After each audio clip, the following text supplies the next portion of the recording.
แล้วก็ได้มาลิ้นโลก40จนได้นะมาตามคำเรียกร้องนะ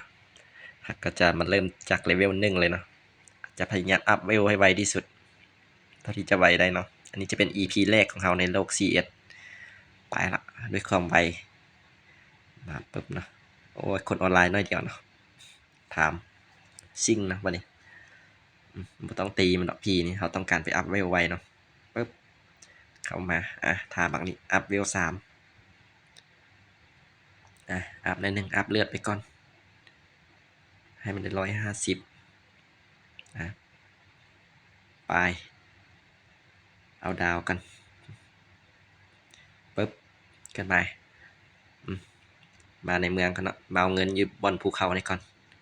200เอาเงินแล้วกลับไปให้คือเก่าเนาะไปที่ยาบุตุกันยาบุตุเลเวล25ไปที่ยาบุตุกัน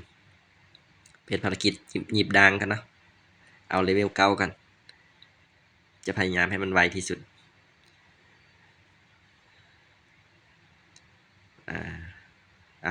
อัพกันนะตอนนี้ลืมอัพเปลี่ยนสกิลมาเป็นอันอัพเนาะไปกันไปมาถามตัวหยิบด่างกันก่อน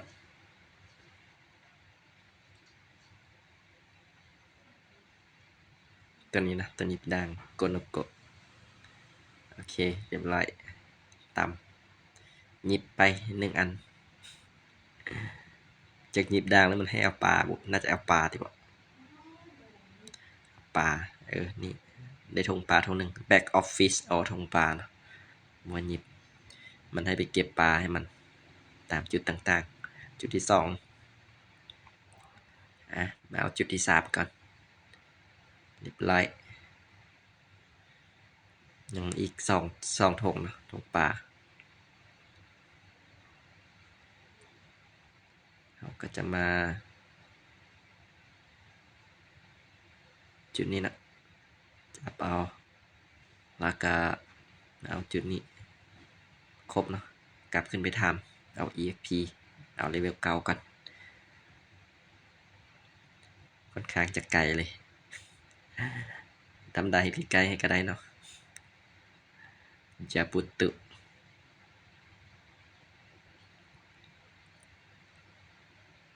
นี่นะขึ้นมาทางเทิงหินโอเคอัพได้ส่วนมามีคนทิมส่วนให้อัพเวลกันตอนนี้เลเวล9ละเราก็จะอัพแห่งตีให้มันฮอต30เนาะแล้วก็อัพเลือดกลับลงไปปะนี้ขุดบ่ได้นอนเลเวลบ่ถึงบูมเลเวลเท่าไหร่มันจะให้ขุดเขาป้องกันพวกอันบอทขุดนะบอทเมืองแห่ไปอัพต่อตอนนี้มีเลือดอยู่200นะกับแหงตีอยู่30จับไอเทม30ได้ละตอนนี้แต่เกาะบ่มีเนาะรุ่นนี้รุ่นบดใส่เกาะเลยรุ่นนี้ไปขึ้นไปภาคเหนือเนาะไปอัพเลเวล11แบบนี้ริมแมลนด์มันริมแมลนด์นะนอนะภาคเหนือแร่ขึ้นมาทางนี้ไปเฮ็ดภารกิจง่ายๆก่อนตัวนี้ถ้ามีคนอยู่มันจะง่ายถ้าบ่มีคนอยู่มันต้องได้หา ID มาพาเฮ็ดตัวนี้แต่ว่าคันเฮามีไอเทมไฟฟ้าเฮาก็ไวแหละเพราะว่าเฮาอัพแห่งตี30พุ่นเนาะแต่ว่าอาจจะได้ไปหาเงินมาซื้อเต้าเลือดมันรอดต่ำมาเจียแถวนี้ก่อนเจียภารกิจอย่างจังอย่างเนี่ยเดี๋ยวอันนี้เอาเงิน120เนาะถามบักอันนี้เนาะภารกิจตัวนี้ก็จะได้อยู่ 5K คือกันเซฟมิติไว้เพื่อมีมิติมีมิติจังบ่ได้ขึ้นย่างขึ้นมาอีกขุดไปเลยเนาะมันบ่ให้ขุดเวลบ่ถึงน่าจะเวล15พุ่นแหละโอ้หลายโตแท้สิไหวอยู่วะบอกบักนั้นเฮียวมีมันไปนี่เลยมีคนแซ่นี่ใครเด้เล่นเลยเฮาตอนนี้เข้ามาก็บอกมันเฮียวมี โอ้ยไอเทมเขาอยากได้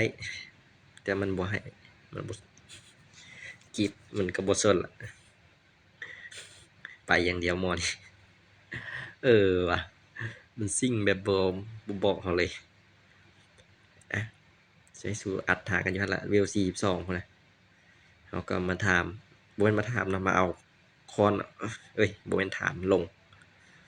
นะมาคอนตัวนี้ปึ๊บภารกิจเราก็สำเร็จย่างออกไปนะอันนี้อัพได้ไวที่สุดแล้วเด้นี่ขึ้นมาเนาะลงไปออกไปเล่นฮอตตอนนี้อ่าออกมาปึ๊บก็มาเจอบักเก้านะเอ้ยออกตันทางให้บักอันนี้เคลียร์ให้กันปลายซิ่งเอาไปอัพเวลก่อนตอนนี้สิอัพเลือดให้มันได้จาก300เนาะเลือด300แล้วบ่มีวันตายแล้วเป็นอมตะแล้ว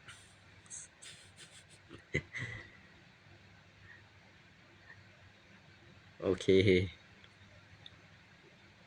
คลิปเราก็